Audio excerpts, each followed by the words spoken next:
All right, folks, it's about 7:05. Apologize for the delays on Monday, June 17th. I'm going to call the City Council meeting today to order. Would you please join me in the flag salute? Pledge allegiance to the flag of the United States of America, and to the republic for which it stands, one nation, under God, indivisible, with liberty and justice for all. For the record, all council members are here with the exception of Councilor McDonald, who's been excused. Is there any additions to the agenda? Mayor, I was hoping that we could add a conversation about the county ARPA grants after the fee discussion in agenda item 8. Yeah, thanks, you, Julia. I actually had some questions about that too. So, would you like us to pull that item from the consent agenda, or? Oh, I'm sorry. This is the county ARPA. Gotcha. Yeah. Okay. Anybody else have any additions to the agenda? Any declaration of ex-party contact, conflict of interest, bias, etc.? No? All right, opportunity for public comment. We do have some people that are signed up to read public comment or testimony. I'm going to read my statement before we do that. And then I'll call people up as the order is submitted their request for. The council will now receive public comment. We value the time and initiative members of the public take to share their thoughts with the council. The council's role during public comment is not to immediately respond, but to listen. If there is a follow-up necessary, we will direct staff to do so. Remember that we all model the way for our community, and we ask that everyone share their thoughts respectfully. Those who have completed a request for recognition form will be called one at a time to step forward or turn on their cameras at mics at home and state their name and address. Please note that the speakers will have 3 minutes to express their thoughts. And with that, we will do the first person on the list is Terry Nelson. Come on up, sir. You bet. And then just hit the button there. In the Mayor, I believe he's here for the public hearing. Okay, you're here for the, well, okay. You want to wait till the public hearing? That's fine. We'll do that, public hearing. Okay. Is there any public comments outside of the public hearing? Okay. With that, we will move on then. I'll do the public, we will do the public comments during the public hearing. Consent agenda. What would council like to do on the consent agenda? Mr. Mayor, this is Councilor Patty. I move that we accept the consent agenda as presented to us. I'll second that motion. Okay. Motion and second to accept the consent agenda as submitted. Any further discussion? All those in favor say aye. Aye. Aye. Motion carries 4-0. No presentations tonight? Okay. All right. Public hearing for ordinance number 1067, amending section 15 of the Stayton Municipal Code to modify the permitted store hours of marijuana facilities. And I'm going to open the public hearing. Staff report with Julia. Thank you, Mayor and Council. In your packet is proposed code changes that would amend the permitted hours for marijuana facilities from 7 p.m. to 10 p.m. This has come up through council meeting discussions. There was public comments that requested it, and then council had some discussion and recommended moving this forward, but making sure that we had some more robust public outreach. We did that by having information in the city newsletter that is mailed out in the utility bills, as well as the emailed newsletter. We had information out through our website as well as through social media. We have received 2 comments that are included in your packet, and we also received a couple of additional comments that I believe are at your dais is in front of you this evening. And staff doesn't have a specific recommendation. Is that? Oh, Brian has them. I have one. The mayor has them. So yep, we didn't make copies. If council hasn't seen those, I'll read them in the time. Okay, that would be great. So with that, staff doesn't have a specific recommendation, but if council chooses to adopt that, they would adopt the ordinance. All right. Questions from the council before we hear testimony and read testimony? Anybody? Not yet? Okay.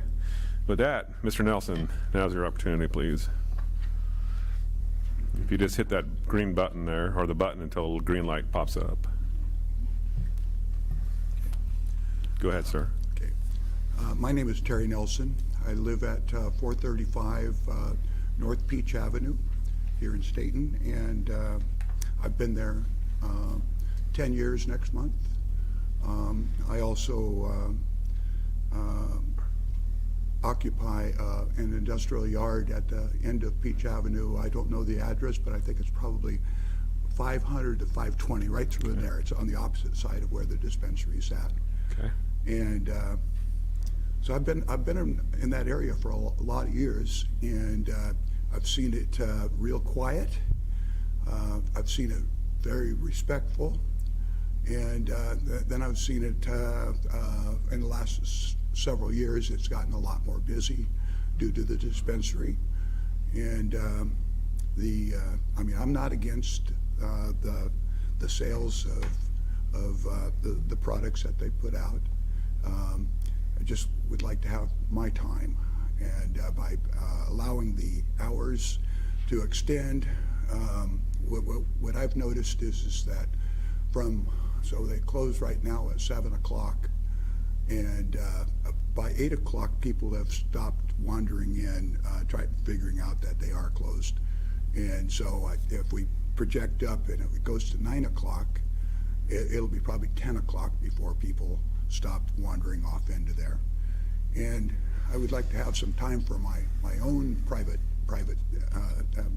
being able to use my residence, be able to do a barbecue, have family, do things like that without a lot of traffic. And I think that's pretty much it. Okay, sir, thank you. Ron Durham.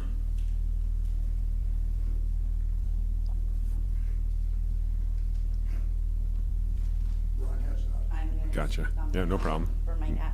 No problem. My dad's name is Ron Durham. I'm Jeanette Phillips.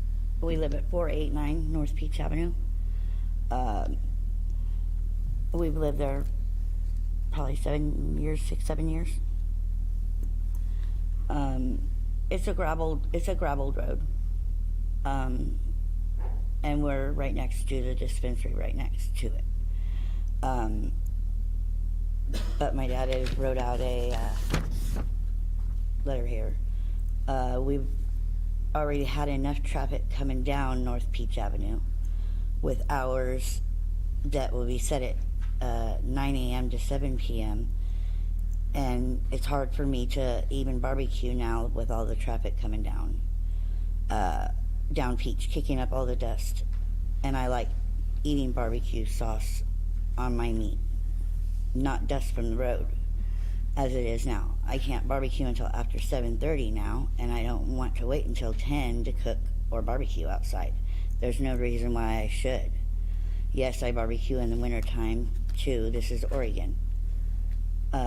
There have been several times that my great-grandkids were visiting and playing ball or riding their bikes, and a vehicle comes through pretty fast. My daughter, myself, her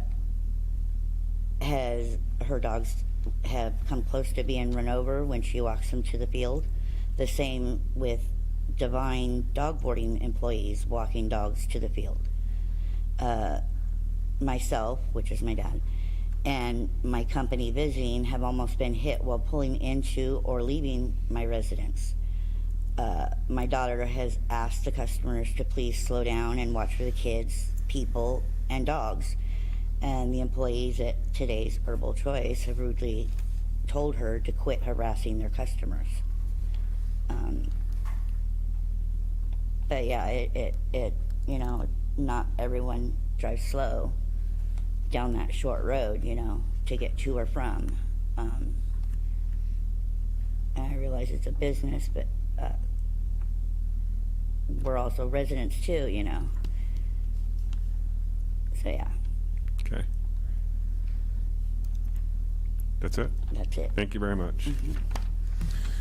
I'm going to read one that I have here electronically sent to me this afternoon. I did send this to Melanie tonight, so if you guys want it for the record, she can give it tomorrow. This comes from Sarah Kudell. It says, "Hello, Mayor Quigley. I'm hoping you see this before tonight's City Council meeting. I'd like to oppose the proposal to extend the hours of the marijuana shop in downtown Stayton. With the shop being next to the candy shop and across from the theater, this is an unhealthy attraction for our kids and not a family-friendly for our town. Extending the hours would not be in keeping with what Stayton residents want, especially since our town voted against the legalization of marijuana. Thank you. Stayton resident and mother of 4 little ones, Sarah Goodell. And then you have, I think in your packet, there's 2 other letters that were submitted in advance, and I don't want to read those unless you guys don't have them. Or I could read them for the record, whatever the council would like me to do.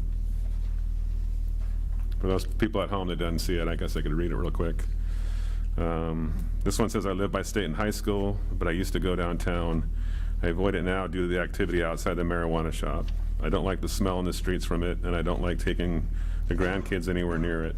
I wish the shop was somewhere other than downtown, near other businesses, and I don't support extending the hours. I saw you were asking for the input in the City of Stayton newsletter, and I wanted to add my voice. Thank you for asking for input. Terry Vander Covering. And the other one says, to whom it may concern, I do not support the extension of business hours for marijuana sales. No pharmacy is open until 10 p.m. in Stayton. Grocery stores, gas stations, and convenience stores are open past 7 p.m. With all marijuana sales, transactions, and cash only, it creates an increased opportunity for robbery. And that is from Sue Coffin. So those are the ones that I have. If there's anything else that I'm not aware of, please let me know. I believe there are a couple more that there was another email that wasn't in the packet, and then a letter. That piece of paper. Oh, this is the paper from the testimony already. Oh, Mm-hmm. okay. Hold on just a second, sorry. Sure. Am I missing one, Melanie? Yeah, you're missing one, but Just to confirm, Terry Nelson, you spoke on behalf, right? And then Ron Durham, correct? And that's the only one I have. Is there another one? Okay. Jill Johnson. Thank you. Yep, I didn't see this one. Okay. This is from Jill Johnson. It says, Stayton does not need to be like the rest of Oregon. Keep the code as is and leave the hours at 7 p.m. We do not need a bunch of weed smokers, vapors to be hanging out around late at night, getting into drug-induced trouble when everyone else is at home with their families, leaving businesses vulnerable. It's been statistically proven that more lax drug laws equal greater lawlessness. Fact, drugs impair judgment. Even though it's now state legal, it's still a mind-altering substance. Please just say no to change. Keep Stayton safe. And with that, that's the testimony, folks. Any other questions from council at this point again? Did you sign up, Adam? Speaking, but I just want to make something real clear. State My your- name's Adam Culbertson, owner of Homegrown Remedies in downtown Stayton, and I just want to make it really clear that we don't have an opinion on whichever way you guys go on this, but we want to make it really clear to the citizens of the city that we are not the ones that pushed for this amendment, and I just want to make that clear. That's all. Yep, thanks, Adam. Thanks a lot. Questions from council?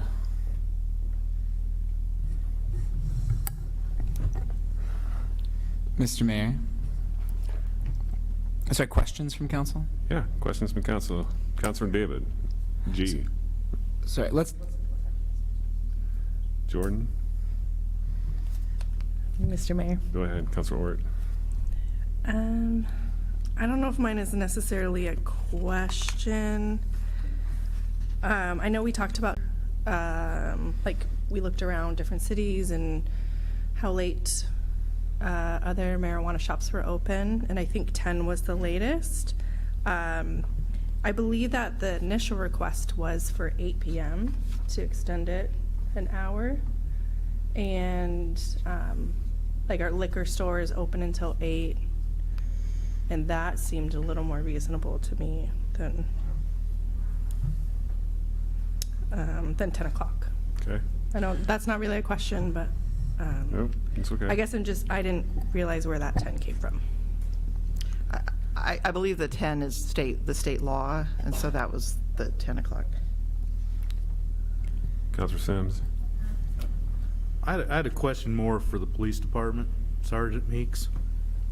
Is there have we seen any added issues with, I mean, in the evening with having the stores open, the 3 stores we have in town? Or, I mean, have you noticed any trends where we're seeing more crime or? So it'd be hard to come up with any real trends just because the sampling is so small. I'm trying to think back to some of the incidents we've had. Of course, they've been earlier, so it'd be impossible to tell if there's any that are later because they're not open later. But I really haven't recognized any trends. Just if it's open later, you could have stuff later. All right, thank you. Mr. Mayor, Councilor Ort. I have another question. Peach Road at Peach Avenue is not paved. Is that a city road? I believe it is a city road. It's on the north side of Ida, so it's the facility that they're referring to has frontage on Wilco Road, but it has backage on Peachtree, which apparently is a gravel road. And that has like, it's, Homes and businesses. but it's like access to, it doesn't just have homes on it, as I guess I could drive past there. Yeah, I mean, there's like a storage yard, some businesses. It's industrially zoned, I believe, but there are homes there. Okay. Mr. Mayor, Councilor Giglio. you know, I just, how many letters or comments was that in opposition? It was about 7? I was counting 7. I think so, roughly, yeah. So we have 7 letters in opposition. We have the testimony from another marijuana shop owner that they are neither supporting it nor opposing it. Pretty tepid response. No one is here today supporting the proposal, and there's only one shop that's requested it at this point. And it just feels like that's a pretty tepid public response to change a code amendment. It's not like we're responding to an outcry that this needs to be changed. We're responding to one particular business owner who has made this request. And I think that it's not enough, to me, to make this change, especially considering that the city did vote against the proposal when it was initially on the ballot in a little over a decade ago. I think at the very least, there should be more public input, a survey or something like that. But to me, I don't even feel like it warrants that, because I don't see any like certified just public good that it would serve right now, and I don't even see there really being much public support for it. So that's where I'm at right now with it. And I mean this is where I was before, but I think that that's been strengthened after tonight. Mr. Mayor. Councilor Patty. Mr. Mayor, I thought we were in questions from council, but I mean, since we're kind of espousing ideas on this, for me, I was really hoping for this holistic kind of conversation to see what public support there was for this, because this is something that I've kind of scratched my head at for a few years now. So now that I've kind of heard how this is going to impact some of the surrounding neighbors, I believe this is sort of influenced for sure how I'm feeling about this decision. And since I was one of the folks who wanted this brought forward, I mean, for me, I think hearing that these people are going to be impacted this way, and then the fact that there's not really clear support anywhere here tonight, I think that kind of changes things for me. Okay, thank you. Just to confirm, Julia, the applicant that asked about this is not here. I do not believe so. That's correct. We haven't heard from them since the first initial question? That's correct. Okay. Takes care of that for me. Anybody else? Any questions from council? Councilor Ort? Not a question, Mr. Mayor, but I would tend to agree with Councilor Patty. I think this was a good exercise in bringing this to the community to see what the temperature was on it, and if there was some positive feedback, and there was not. And seeing as how this is a significant increase in public comment from our normal meetings, I feel like the community has spoken on this Okay, thank you. as well. Staff summary? I think you've had a good conversation. It's council's decision to either approve the ordinance as proposed, modify it, or if you choose not to adopt it, you can, it will make no motion and it will fail for lack of a motion. Mr. Mayor? Counselor Patty, I'm sorry, Gilio. Yeah. Sorry, do we have more discussion now that we need? I'm just a point of order. Or is it good for me to make a motion? Or is it? Actually, I need to cover something that I didn't cover, Okay, sorry. don't I?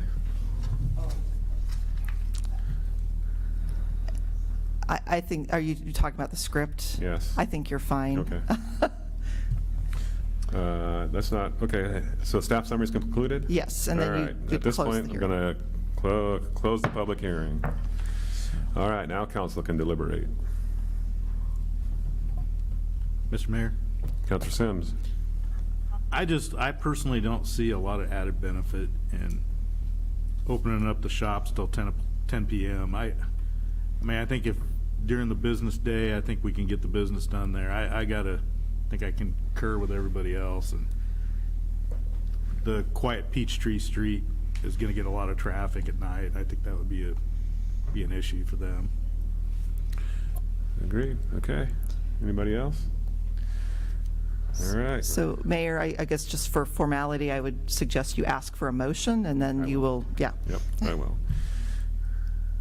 Further discussion? Go ahead. Mr. Mayor, yeah, just to clarify, if we're not wanting to extend the hours, there is no motion necessary, right? That's correct. Okay, thank you. Okay, so I can officially ask, what would council like to see on ordinance number 1067? No action. So there's the answer. Looks like council took no action on ordinance number 1067, so therefore it remains as intact. Thank you. Thank you. With that, I will, yeah, that's it, right? That moves us to resolution number 1110. Or did you want me to pull, clarification. Did you want me to pull or just talk about the ARPA funding afterwards? After is Okay. fine, yeah. Sorry, folks. That puts us back to resolution number 1110, adopting additional 2425 fees. Staff report with James. Good evening, James Brand, Finance Director for the city. Resolution 1110 has a few additional fees. We adopted a fee schedule earlier. It was April 1st, and some of the fees just weren't ready yet. If you recall, we kind of moved the fee adoption process up earlier, then we could set the budget later. So in doing that, we did not have the inflation factor needed to set the fees for the systems development charges. So we had to wait for that data to bring that for you today.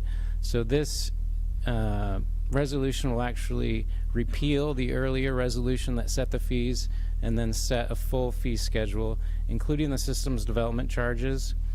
And in addition to that change, there's an additional water meter charge, whereas formerly the water meter was just described as at actual costs.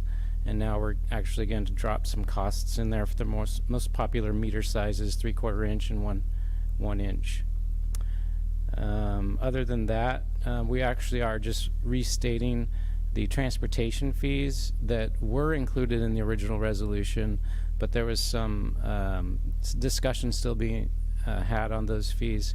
So these transportation fees are similar. They are exactly the same as they were in the prior year, which is the current year ending in June. So these fees are just being restated here and will be adopted effective July 1 for the next fiscal year. And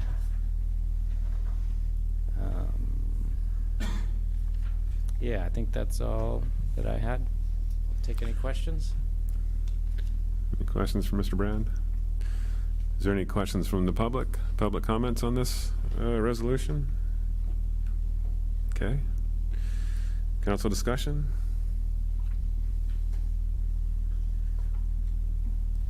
Followed by council decision. Mr. Mayor, it's Councilor Patty. I move that we adopt resolution number 1110 as presented. I'll second. Okay, motion and a second to adopt resolution number 1110, adopting additional fiscal year 2024-25 fees. Any further discussion? Melanie, could you poll the council? Counselor Sims? Yes. Counselor Patty? Yes. Counselor Orr? Yes. Counselor Gilio? Yes. Motion carries 4-0. Thank you. Okay, Julia, communication from city staff. So this is actually, it's fine, it's the first one, it's under general business. I wanted to talk about the. sorry. That's okay. The county ARPA grant. As you recall, we applied for ARPA funds to do both some additional lighting behind the library and community center park that would allow us to do the holiday walk-through light display, as well as improvements to what I refer to as Riverfront Park South. Those improvements would include a regrading and paving the parking lot, removal of vegetation, some removal of trees, signage, amenities, and we had said a kayak launch, and that was what was included in the application package. After that, we spoke with the State Marine Board, who the county had encouraged us to apply for a grant for that would help us fund the kayak launch and potentially other amenities on that project, with the idea that if we got that grant funding, we could use the ARPA money in other places in Riverfront Park or to support Riverfront Park. I spoke with the State Marine Board about the kayak launch, and they were not super encouraging of a grant application due to the location across from the boat ramp where it was at on the river, and some other reasons. I got that in writing from them, and I forwarded that information to the county prior to them making their decision on the allocation of ARPA funds, so that they would know we tried for the State Marine Board grant, and hopefully they would consider that condition having been met. When they met last week, the information from the State Marine Board, coupled with maybe not fully understanding the Riverfront Park South project being more than just a kayak launch, they tabled the project and had concerns about funding a kayak launch if the State Marine Board wasn't supportive of it due to the location and those other factors. So after talking with the county chief administrative officer, what we're proposing to do is amend the application, and I need council to say, yes, we agree, that is what we understand the project to be, and then I will forward that to the county in an amended grant application tomorrow morning, hopefully moving this along and getting this this process finished. So in your weekly update, I had included some language, and I'll just read it. Let me think about how to do this. I'm going to read two. Sorry, it's going to be long. The first one, this is the current language. The projects combined will provide a year-round draw both inside and outside of the community. The Riverfront Park South portion of the project will improve the existing parking area by regrading and paving the lot, installing fencing to limit overnight parking/access, removing vegetation, including trees, to allow better visual access to the river, providing signage, and install kayak launch. This will provide visual and physical access to the North Santiam River that does not currently easily exist. It will also provide a better secondary access to Riverfront Park and the existing trail system. Over time, we envision picnic tables and other amenities for families that want to come to visit Stayton, or those that wish to stay in Stayton. The city is committed to applying for a grant through the Oregon State Marine Board for portions of the park improvements, including the kayak launch and other eligible expenses. In the event we are successful in obtaining that grant, we propose to use the funds for projects covered by the Marine Board grant towards parking lot improvements and amenities in the northern Riverfront parking lot, or park parking lot. So that's what we said. What I'm proposing that we say is, sorry if there's redundancy, but the projects combined will provide a year-round draw both inside and outside of the community.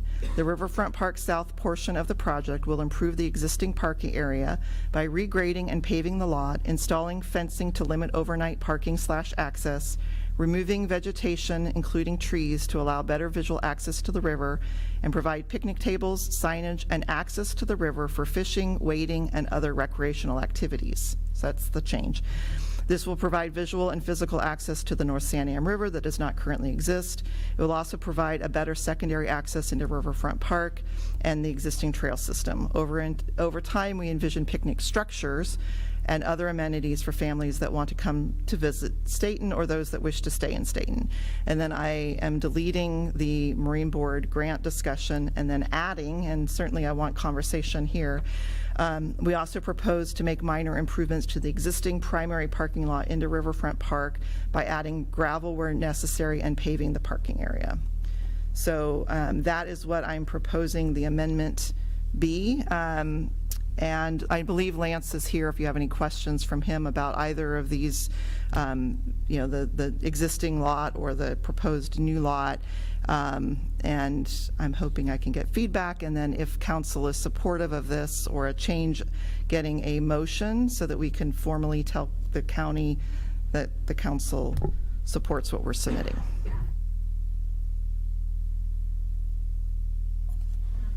Mr. Mayor? Counselor Sims.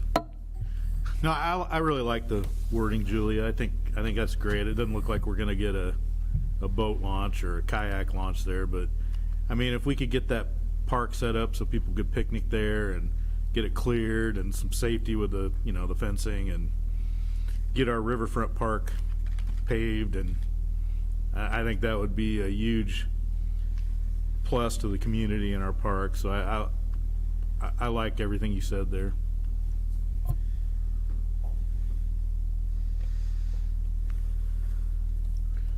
Anybody else?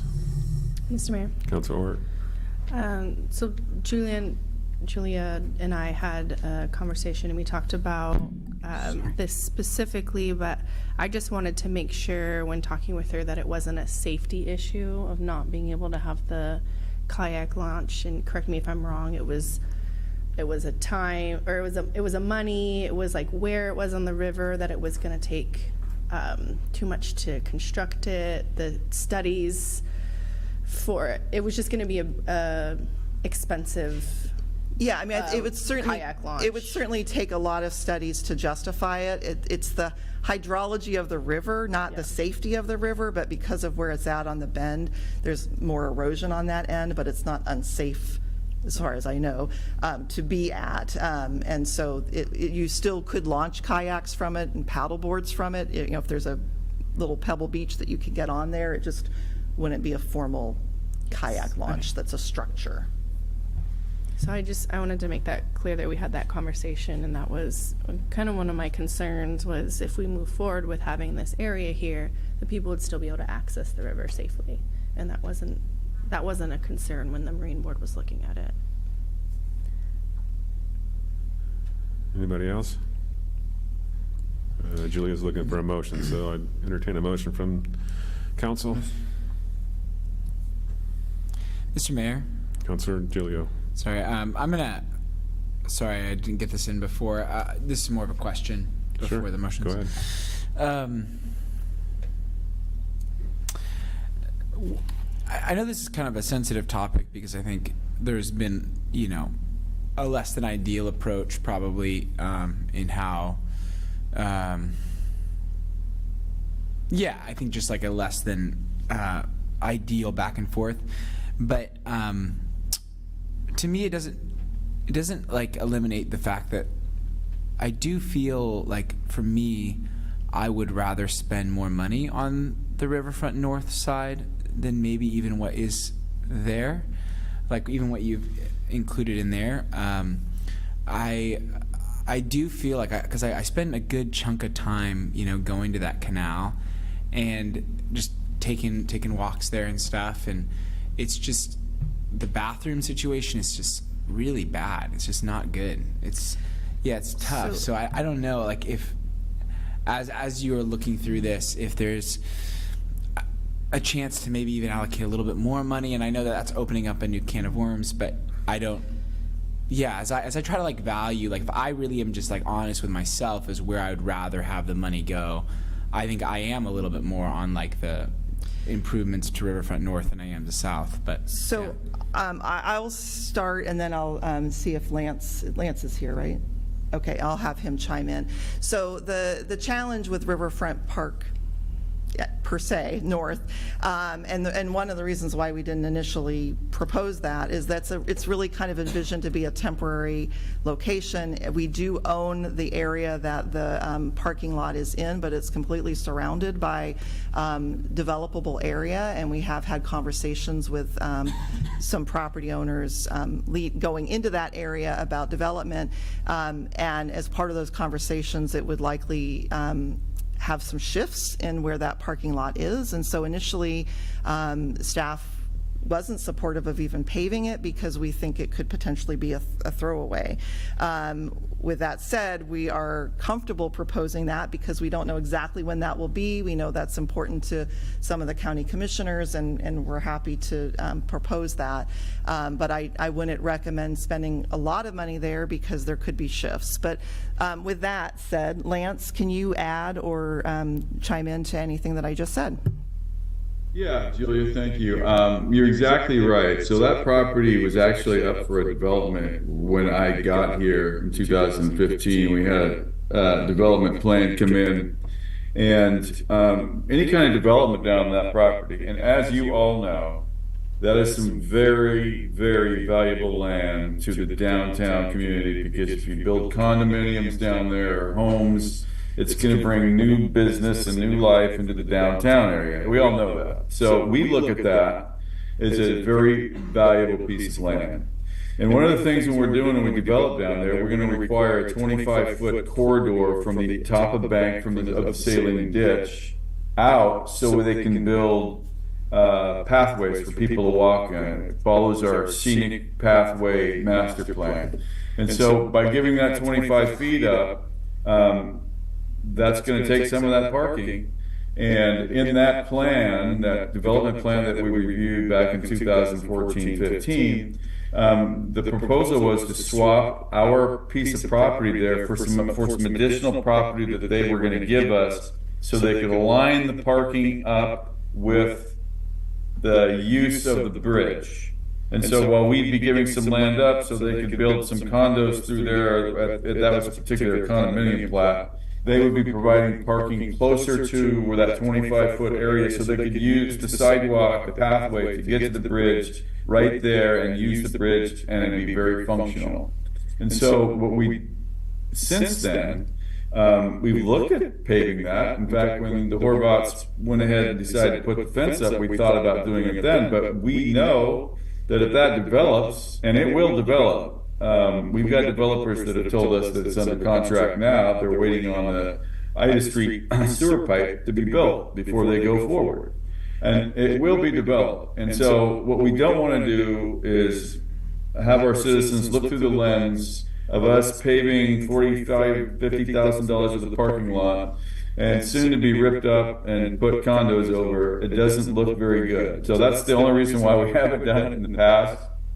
But I'm not against it. I'm just letting you know what we're faced with. And you as counselors need to know that is what we're faced with when we make your decisions. And with that, I'll answer any questions you have.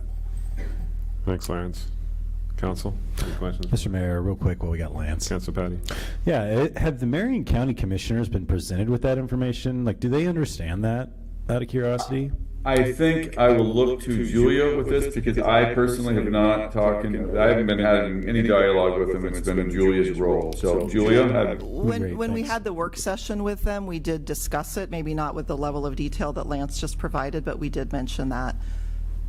Okay. To me, this seems like kind of a throwaway of money. I mean, I'm just being frank here. I really don't understand why we're doing this. I wish we could spend that money on other places in the park that make more sense. Not a place that we're going to tear up in a second here. And so I said it once, I'll say it again, this is an infringement of local control by the county. And this is not good governance, and that's on them.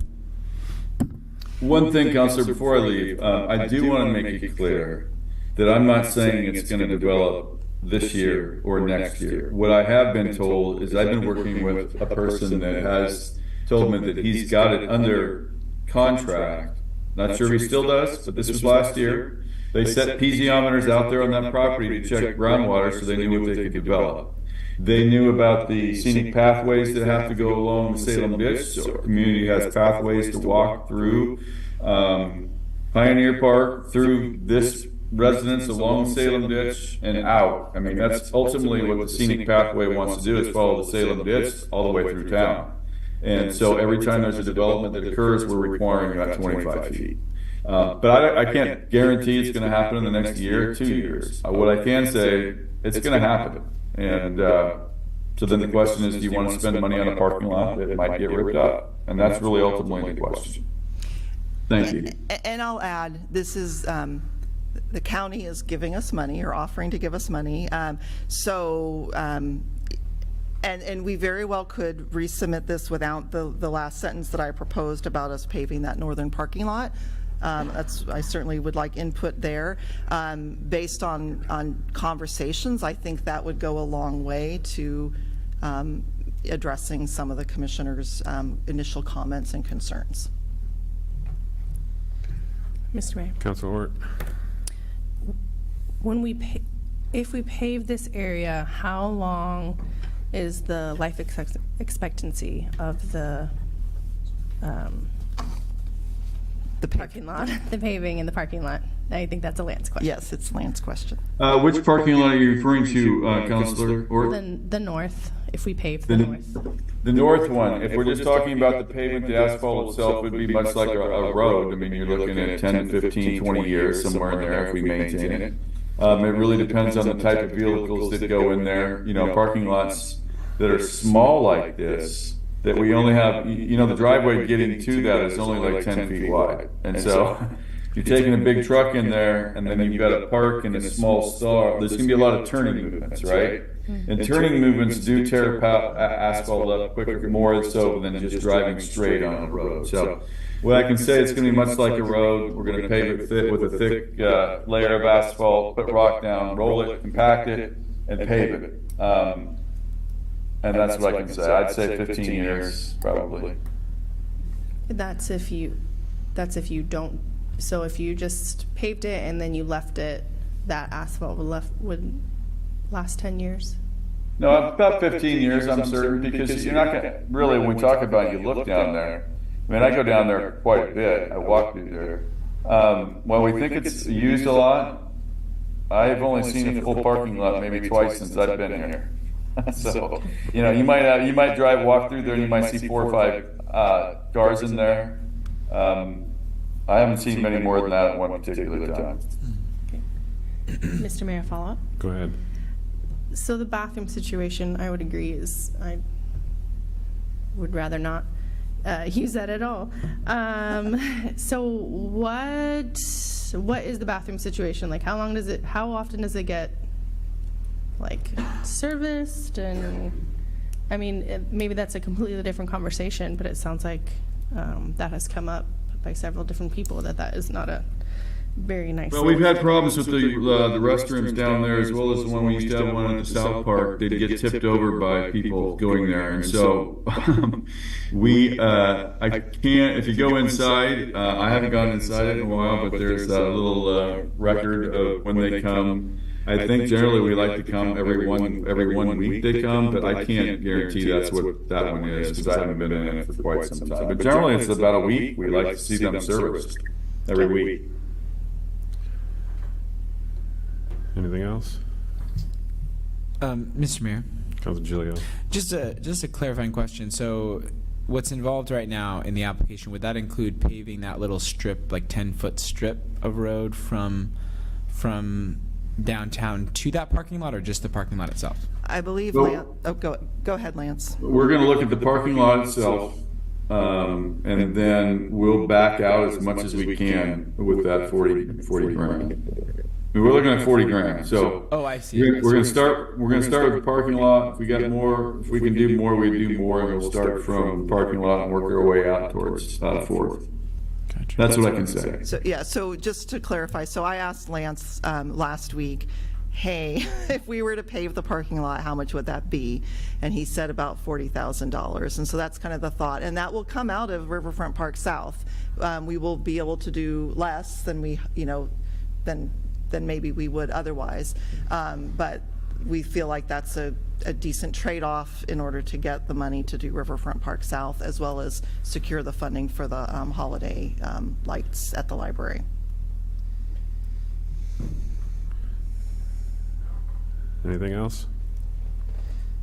I would be opposed, I don't have a vote in it, but I would be opposed to paving that strip off of Lawrence.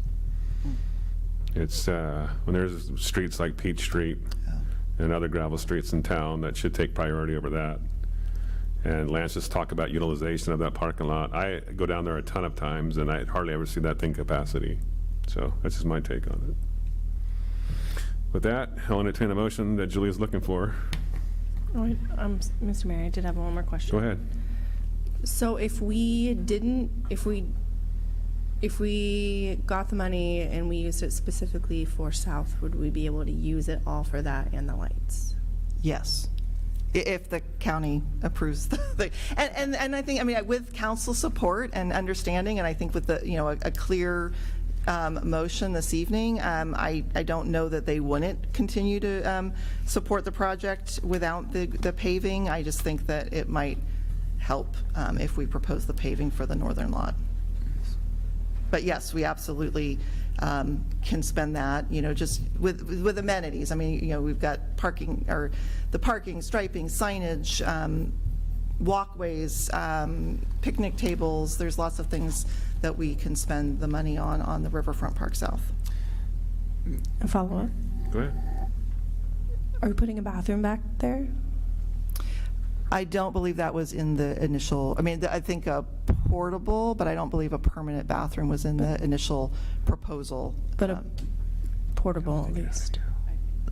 No, it'd be like a porta potty. Okay. Restrooms get rather expensive, especially when you don't have sanitary sewer to hook them to. Yeah, I know, I was just thinking. It would probably be a couple $100,000 to build something there, and this, we just don't have the money for that.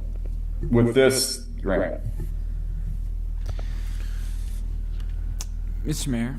Councilor Giglio. Yeah, so I think you may have just answered this exact same question, but so we're saying if we didn't use that $40,000 for the Riverfront North, we wouldn't be using that to build a kayak launch. We'd be using that for other aspects of Riverfront Park South. Correct. Okay.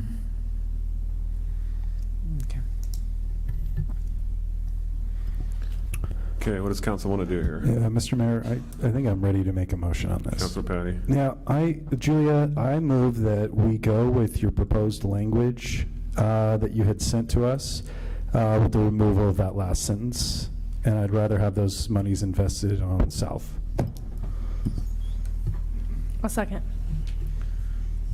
Okay, there's a motion and a second, but I don't know what to read back to you, so. It is going with the language that I read, that was the proposed language, minus the sentence that reads, "We also propose to make minor improvements to the existing primary parking lot into Riverfront Park by adding gravel where necessary and paving the parking area." Okay, thank you. Mr. Mayor, Go ahead, Councilor. we're in discussion, right? Yep. Okay, so my understanding from the work session that we had with the county, and then their meeting that they just recently had was, it's our application, we get to decide what we want to do with it. They did make a strong suggestion of wanting that parking lot paved, but even after that last meeting, they just didn't want us to use the funds on a kayak launch that the Marine Board didn't think was feasible. And still with the understanding that the money is ours to use as we see fit in our community. And so that's why I second the motion, and I would agree with the language that we have, is that we can focus on this one area and make it really nice, and then move forward. I'm not necessarily against paving that north parking lot, and that has been something we've been kind of going back and forth about, because I do see a benefit in having that parking lot paved. I just don't really care for the idea of having it ripped up. I don't know. That's kind of a hard one for me, but I feel like I know the money can be utilized well in that south area. Mr. Mayor? Go ahead, Councilor Giglio. Yeah, I think I'm trying to just remove myself from like I'm trying to just like simplify the question as much as I can to like where I'd rather have the money be spent and what I'd rather see done. And I think I'm still more in favor of paving Riverfront North than I am the amenities in Riverfront South. And that's mostly because I do feel like there's just a logic to fixing a place that has just felt underserved for the last 10 or so years, waiting for development. And I think that however much longer we have that piece of property, whether it's 2 years or 5 years or 10 years, I do think there's a lot of value to making sure that that's just taking that and making it better, as opposed to like almost creating something out of nothing and like investing a lot of money in that, whereas like I don't, like before we had these conversations about Riverfront South, like that was never on my radar as something that needed to happen in Stayton. But what was on my radar was paving Riverfront North parking lot. And so I just feel like investing a lot of money in something that wasn't even in my radar, or even just investing money in like Mill Creek Park or some of these other areas, like those were a lot more on my radar, as opposed to then spending like $200,000+ on Riverfront Park South. So I'm still in favor of taking $40,000 and paving that strip, even if it's not necessarily a long term. It's not that much money, and I think that we're gonna, with whatever ends up happening out of that area, just making sure that right now it's a good and serviceable place. So that's my opinion. That's kind of where I'm going to land on this. Okay. Anybody else before we call for the question? All right. There's a motion, a second, to modify the initial request to what Julia read. We had discussion. What would the council like to do on this? All those in favor of the motion? Aye. Aye. Aye. Opposed? Motion carries 4-0. There you go. Oh, so Sorry, no. what? You're a no? Yeah. Sorry. Motion carries 3-1. All right. Anything else, Julia? Not under that. I do have quite a Okay. few comments Go ahead. under my staff announcements, so bear with me. So I mentioned at the last meeting that we were going to do ice cream socials, and we've decided that we are going to do them on Mondays that aren't council meeting nights. We figured that way you guys are already not doing things on at least one Monday or 2 Monday nights a month. So we've tentatively set the dates, and I'll let you know. We'll confirm them. If there's anything that just stands out as like absolutely no, let us know. But tentatively, we've got Santiam Park on July 8th, Quail Run Park on July 22nd, Westtown Park on July 29th. Pioneer Park would be on a Tuesday for National Night Out, and it would be a bigger event.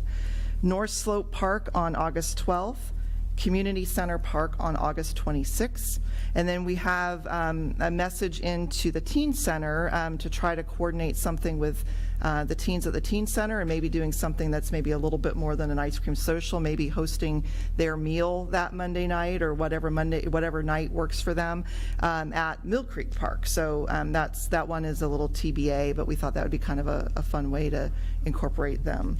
Any initial like knee-jerk reactions to that? Okay. We talked about the county ARPA grant. I mentioned in your weekly update, but I'll mention it here as well. Our audit for last fiscal year is now done. It is on our website.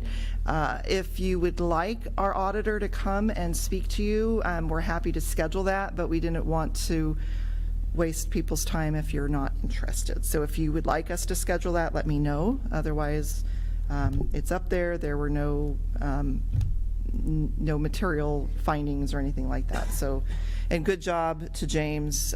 He survived his first horrendous audit, and yay. Yes, the world's longest.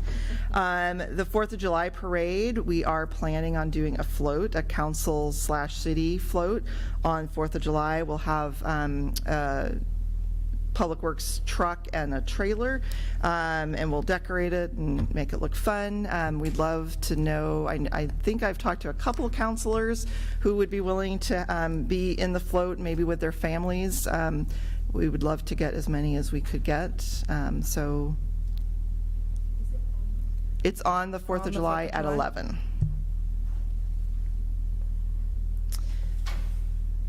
And we can talk more about that. Mayor, I think you'd be a great person to have on the float. I have to let Sergeant Meeks in and out of the Public Works gate that morning. I'm being funny. Sergeant Meeks knows what I'm talking about. Oh, that's funny. And then summer reading program kicks off tomorrow at, that's one of the reasons why Jana isn't here. She's doing some last minute pickup and logistics for that. It's tomorrow at 3:30 to 4:30 at the Community Center Park. And I know that Jana and the library staff would really love to see you guys there. Last but not least, I want to share with you as well as the public the Streets 201 video. We're planning on launching that officially either tonight or tomorrow, along with a survey that would go with that. So if you will watch the video and think it's wonderful, that would be great. Seriously, I mean, we did spend a lot of time on it. We think it's pretty good, but if you have any major issues, comments, we would like to know. So go ahead, Melanie. In the previous video, we discussed street conditions and how each condition requires different methods of maintenance and repairs. We also discussed the potential cost, but in this presentation, we will be showing in more detail the numbers, how the cost is broken down, and methods that can be used to make meaningful change. As a reminder from the prior presentation, currently we can't maintain or improve enough streets before they become deferred maintenance. We need to increase our coverage for street improvements and tackle the uphill battle of time versus cost. In this video, we will be discussing how streets are funded, budgeted, and our goals for capital improvement. Here is a breakdown of what those costs look like. It may be easier to think of budgets like buckets, where funds are set aside and distributed for a specific use. The bucket for streets comes from several sources, such as state and local gas tax, street fees, and additional sources, like grants and transfers from other buckets. These sources fill the bucket and provide funds for street projects. In the example, we have a total of $1,141,000 to use for street-related expenditures. We have identified the essential expenditures for basic street maintenance and operations is $1,028,000. This includes basic maintenance such as street sweeping, crack sealing, and other repairs. When factoring in the revenue noted on the prior slide, the remaining street budget for improving streets that require rehabilitation or reconstruction is $113,000. The streets requiring rehabilitation and reconstruction are considered deferred maintenance, which has been postponed for decades. Here is an overview of each street's condition by the total mileage and the estimated cost to rehabilitate and reconstruct them. The total cost to maintain and repair all streets is just over $13 million. That's a lot to keep track of. So maybe another way of looking at it is by bringing back the $113,000 from our remaining budget and see how much we can maintain a street with our current funding. This is the amount of mileage we can maintain if we focus all our remaining budget to improve just one type of street condition. This means that a significant amount of deferred maintenance remains. The question is, what do we do now? All the remaining streets are on a downward spiral and will require more expensive reconstruction and maintenance. We need to increase our coverage for street maintenance and tackle the uphill battle of time versus cost versus deferred maintenance, which is why we need to implement a comprehensive strategy for streets. Potential funding strategies that have been discussed include adjustments to the street fee, adjustments to local gas tax, applying for a bond, federal and state grants, general fund supplement, and urban renewal. Let's start with the adjustments to the street fee. Currently, the Stayton street fee is $4 per single-family home per month. Based on recent projections, we need to increase the street fee for the next 5 years to meet the minimum to cover maintenance for streets. This does not include funding for capital improvement projects. The local Stayton gas tax is currently 3 cents per gallon. For every increase of 1 cent, there is the potential for an additional $65,000 every year as incoming revenue for the city of Stayton. The next strategy would be to apply for a bond or loan. Currently, there are several options for bonds that the city can apply for. However, before we can apply, we need to confirm with you, the community, that we are willing to take on the repayment. A bond is like a loan. You receive a large amount of funds which can be used immediately for projects, but it will be up to the city and the residents to decide how to repay the bond. It will require a long-term repayment plan and a vote for a bond measure. The next strategy would be grants. Grants are a great boon for funding projects provided by state and federal sponsors. Grants are often used as additional support for projects and give them an extra push to see a project cross the finish line, or further improve the project in either scope or quality. However, they are competitive, and therefore not guaranteed. The City of Stayton has supplemented the street fund with general funds in the recent past. However, this may not be a sustainable strategy. This also means future projects and contingencies that depend on the general fund may be impacted. The next method for funding involves creating a new source by allocating property tax, also known as tax incremental financing, or TIF. Generally, property tax can go up to 3% every year in Oregon. Urban Renewal allocates a portion of that increased property tax within the specified urban renewal area as a new bucket that can be used for funding street projects. At no point are you paying more taxes, it is just distributed differently. This can be a lot to take in, so let's do a quick review of the potential funding strategies. The first strategy is adjusting street fees, which will increase taxes and increase street funding one for one.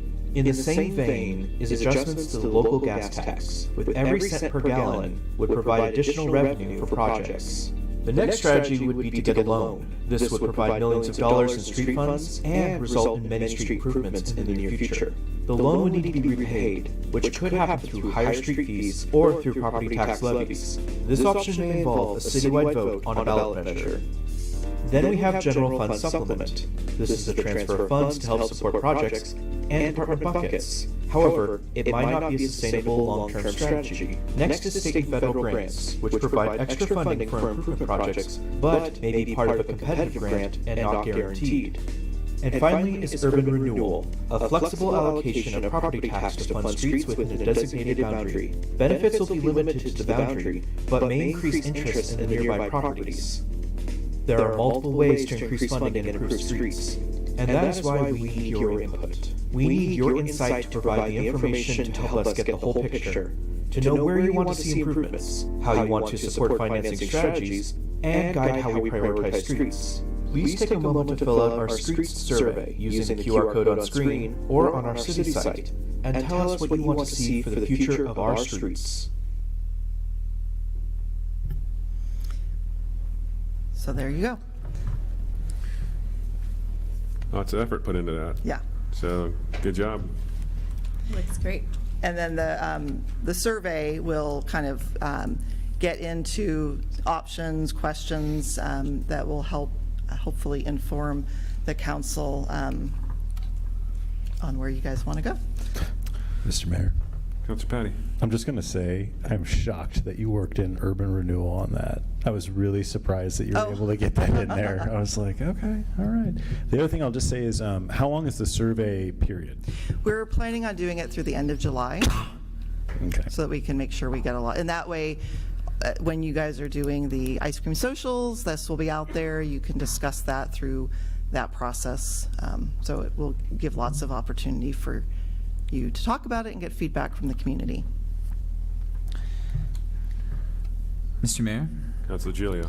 Yeah, I think the only thing I would maybe emphasize a little bit more is just at the very beginning, not at the very beginning, I think right before you jump into like the strategies, just really emphasizing that like we haven't decided to do any of these yet. Just because I could see if I'm watching it kind of like half attentive that I could be thinking, wait, we're raising rates and we're doing taxes and we're doing this tax and we're doing, and so there's a piece of me that's like very sensitive to like hearing those things. I'm like, wow, they're doing all this raising of all these things.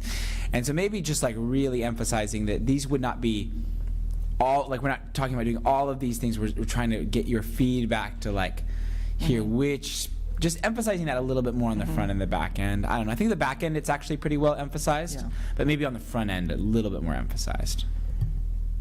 Thanks. I actually felt that way a little bit too. Oh, okay, good. Anything else from staff? Julia, anything else? That is all I've got. Awesome. Opportunity for communication from the mayor and the council. I'll let council go first. Anything? All right, that leaves me. So 2 things. Number 1, I want to acknowledge the job council did tonight listening to the community. I think the actions that you guys didn't take tonight go a long way in hearing what the community's wishes and desires were and highlighting potential issues that might have been come to the forefront if we had taken action. So great job there. I will tell you that it's not often, I think, that the community thinks they have an effect, but tonight they sure did. So kudos to you guys for making the right decision, I think. With that, I'm going to put Nick on the spot for a minute, and you can either come up here or not. It's up to you, Nick, but I wanted to give you an opportunity to highlight the father-daughter dance that's coming up. If you have information about what's going on, I think the community could benefit from it. I know you guys are doing a lot of social media interaction, but if you have time to just maybe give us a spiel real quick and tell us what's going on. Nope. There we go. So the father-daughter dance is set for June 29th. StaytonDance.com has all the information available for it. But Victoria, my daughter, she's 10, and I really wanted a father-daughter dance in this town, and we've seen a lot of support from the community on this, and we are meeting our goals on ticket sales, and a lot of businesses have stepped up donating raffle prizes. All of this is going to go towards next year's dance as well. So we're seeing a lot of community support for this, and we're excited to be dancing. Awesome. Thanks, Nick. Cool. Thank you, guys. The last thing I will do is remind people that there's another opportunity, effective now, I think, for determining whether you want to take a seat up here at the table come November. So if you have any interest in helping the community or serving the community, go see Alyssa and she'll fill you in with all the details. Anything else, folks? With that, we will adjourn the meeting.